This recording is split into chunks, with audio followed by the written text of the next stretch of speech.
The President of the Republic, Paul Kagame, who participated in the EAC SAC meeting, studying the security problem in the Eastern Democratic Republic of the Congo, DRC, said that this country does not keep Rwanda quiet and it is the one that has failed to solve its problems that also affects Rwanda. President Kagame said, "The DRC cannot just tell us to keep quiet while they are creating insecurity in our country. No one can tell us to be quiet. We have been with the DRC and its leaders for a long time." Yenzemo said, "Let's not hold another meeting like the many others we have had. We can't continue to ignore the problems. What is happening there is a long-standing ethnic war, denying people their rights, and attacking Rwanda. You must know and respect people's rights, and take steps to solve the problem." President Kagame continued saying, "This war was started by the DRC, and Rwanda had no part in it. It was brought and put on our shoulders, and we are asked to make it ours. Let us use this council to learn about all these issues, and find a lasting solution." It is a meeting attended by the heads of various countries of the EAC and SADC communities, which took place in Dar es Salaam, Tanzania, on Saturday, February the 8th, 2025. Ntahandi ni kuri Ivan Official kandi tuguhaye ikaze. Niba ari bwo bwa mbere wafungura yino channel ntuyirenge udakoze subscribe.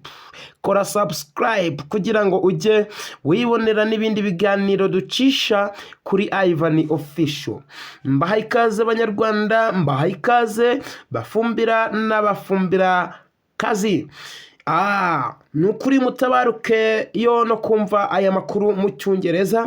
Mba nabazaniye umunyamerika niwe uba uvugira kuri mikoro za Ivan Official, kuko twiyemeje yuko tuzajya tubagezaho amakuru mpuzamahanga. Niba ari amakuru mpuzamahanga rero tugomba kubazanira wo kubabwira amakuru mu Cyongereza no mu Kinyarwanda. Tugeze mu Kinyarwanda rero, uyu Munyacyongereza, uyu Munyamerika ese yavugaga ibiki kuri Ivan Official? Ndahandi wabyumvira ni kuri Ivan Official. Weho kora subscribe. Hanyuma reka dusesengure aya makuru, reka tuyasesengure. Uyu Munyacyongereza yatubwiraga ibiki? Numvaga afefeza Icyongereza ariko mu byukuri harimo bamwe batacyumvise. Reka dusesengure amagambo amwe namwe uyu Munyacyongereza yavugaga. Reka mbabwire ngo aya ni amakuru yizewe kandi tuba twifashishije ikinyamakuru cyitwa Kigali Today cyangwa se igihe.com haba hari amakuru, ariko ugu munsi wa none twifashishije ikinyamakuru cyitwa Kigali Today.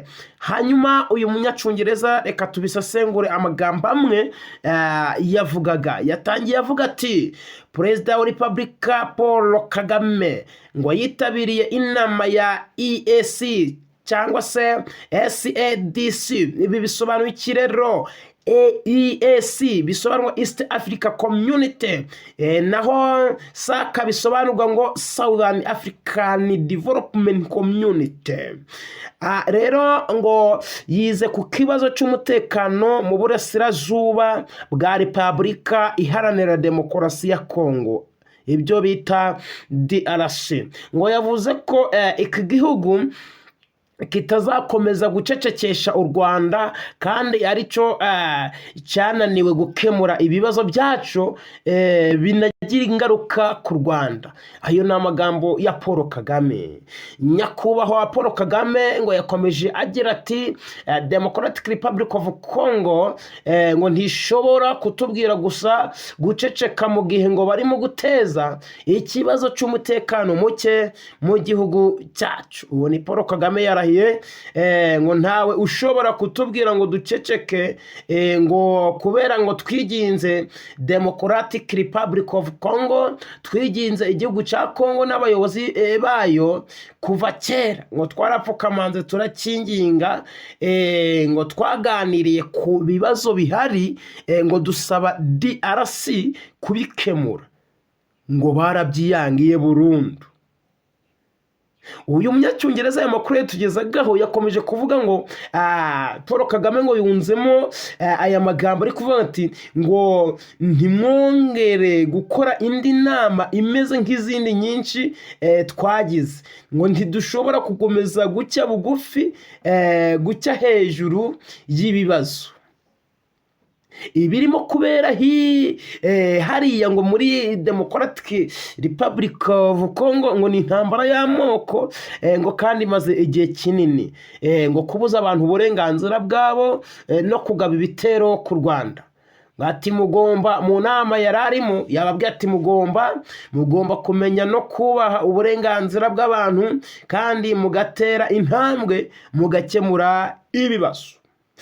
Kagame, nyakubahwa Kagame perezida, ngo yakomeje agira ati iyi ntambara ngo yatangijwe na Congo kandi nta ruhari u Rwanda rwayigizemo.